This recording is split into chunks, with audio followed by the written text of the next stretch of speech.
안녕하세요, 러빈입니다.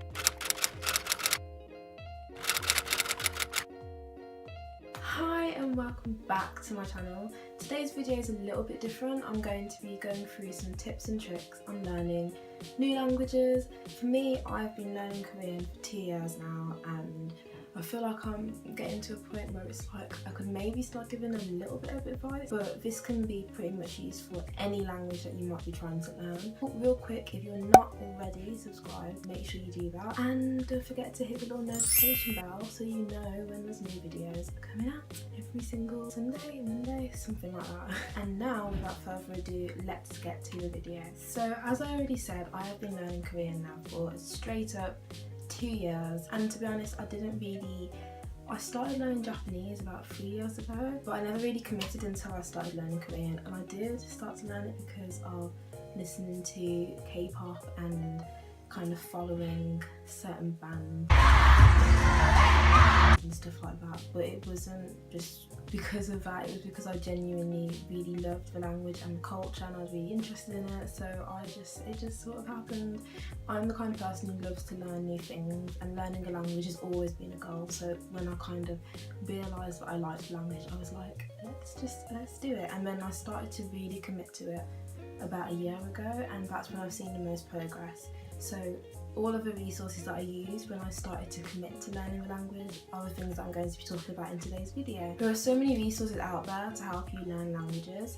There are so many apps. I use DUOLINGO, which is just really fun, really interactive, and it depends what language you're using, but there's all sorts of different things that it has, and I found it particularly helpful when I'm learning Korean. I use it every day. I do 5 minutes, and you kind of you get like a little streak going. I think my highest streak has been 100 and something days, but I lost that and I was devastated. But there are loads of different tools, whether it's writing practice or just memory, to help you get better and improve. I also recently downloaded the app Drops, which is similar, but it's more focused on the vocab side of things, and I thought it was really helpful and really good. The only thing that I want to use it every day, but I can't commit to 5 minutes every day. I don't know why, because doing that on top of doing Duolingo, it just feels like a lot, because I try to do other things as well every day, so it's just, but choose one. You haven't always got to be focused on that whole streak thing.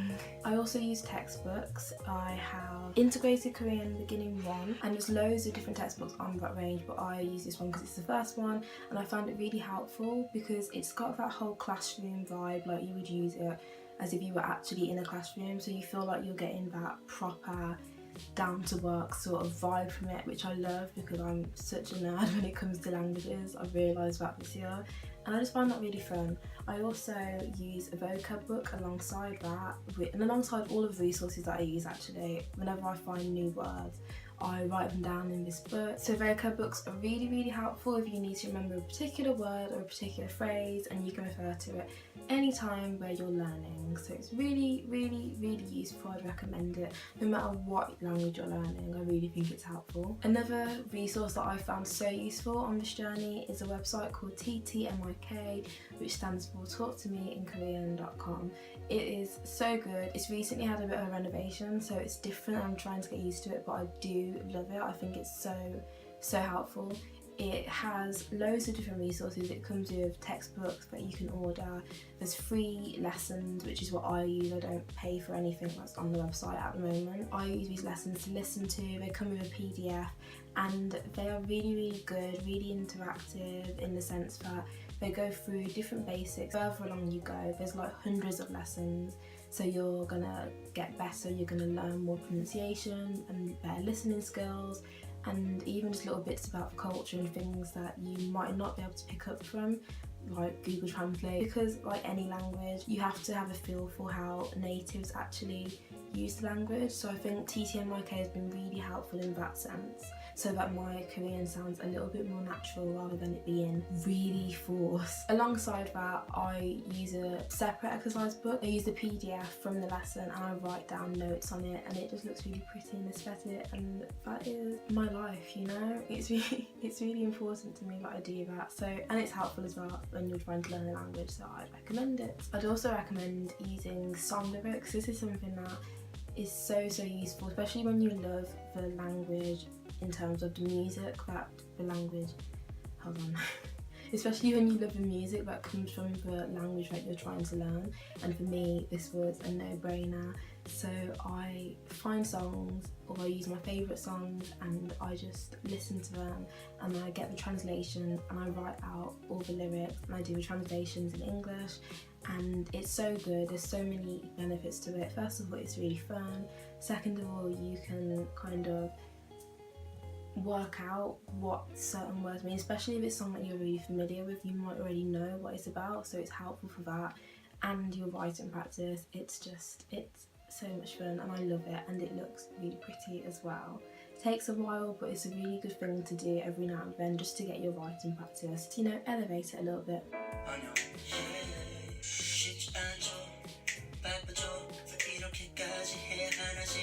Of course, there are also loads and loads of YouTube channels which specialise in Korean language and teaching people how to speak it better, so go ahead and watch some of those. I used these especially when I was trying to get my head around the number system, because that was really complicated for me. I struggled on that a lot, so watching some of these YouTube videos helps me a lot with that. I also think if you can find any people who are Korean or people who are learning Korean, and you can have conversations with them, whether it be online or whether it be in real life, if you're lucky enough to have a friend who's doing it, then that's super useful. And of course, there are loads of actual Korean YouTubers who are just doing things like, whether it be makeup routines or just like daily routines, and you can watch them and get a feel for the language a little bit more in that sense. So these are just fun ways that you can do it, I think. And the funnest way of learning Korean is to watch K-dramas. There's a site, I can't remember the name of the site, where it gives the translations as you go, so you can pause it and you can work out what is being said, and I use that sometimes when I'm trying to have fun and have some learning practice at the same time. Another tip for learning Korean, aside from all the resources and all the things available to actually learn it, is to get involved in the culture, get involved in the history, do some research. The textbook that I use has quite a few sections on history, and just by using the resources that I talked about before, I've just been able to get more of a feel for the country and the culture itself. But do a bit of research if you want to get into it a little bit more, because I just think this is really helpful and really fun. If you're already in the mindset that you want to learn the language, then you're probably in the mindset that you want to visit the country one day. This is a really good way of getting ready for that as well. Another tip is don't use Google Translate for pronunciation. It's not going to be accurate. I made the mistake of using it a lot when I first started learning, and it's just not accurate enough. It doesn't give you the correct pronunciation, and if you're basing your learning on that, then you're just gonna not sound natural enough. So there are so many other sites and apps out there that will help you with pronunciation, so you're never going to need to use Google Translate. So just use something else, because it will just help you more in the long run. And make sure you use a variety of resources. Don't just use one, because then your learning will be very centered. So you might be really great with vocab, but you'll be rubbish at writing or pronouncing or whatever. And in order to learn the language properly, you have to be able to do all of the areas. So the best thing to do is make a little timetable, or just sort of schedule out your time properly, so that you're doing different areas every day of each week, and that way you'll be able to do a combination of writing, grammar, the works, and it will just make your learning even more better, and you'll be able to progress even quicker, which is what we want basically. And finally, don't beat yourself up if you're not fluent. I've been learning Korean now for 2 years and I'm not fluent, and I don't think I will be in another year. I don't think I will be, and that's not the point. The point is to learn the language because it's fun or it's useful. If you beat yourself up for not being fluent, then you will just deteriorate, you will not get better. You have to stay motivated, and to stay motivated you have to congratulate yourself whenever you have a small win, because you will be getting better. It's just that it's harder for us to see it in ourselves because we're so used to beating ourselves up for not being perfect. But when you're learning something new, you're never going to be able to start from being perfect, so you've got to allow yourself to get better and allow yourself to grow. So that's it for today. Thank you very much for watching. Thank you very much for being here. I wish you the best of luck with your Korean journey or whatever language it is you're trying to learn, and I hope this has been useful for you. Don't forget to like and subscribe, and leave me a comment if you have any other resources that you use that you think are useful, because I am still learning. I'm still trying to find things that are going to help me become better at the language, so let me know if you have anything like that. I love you lots and lots, and I will see you in the next video. Bye!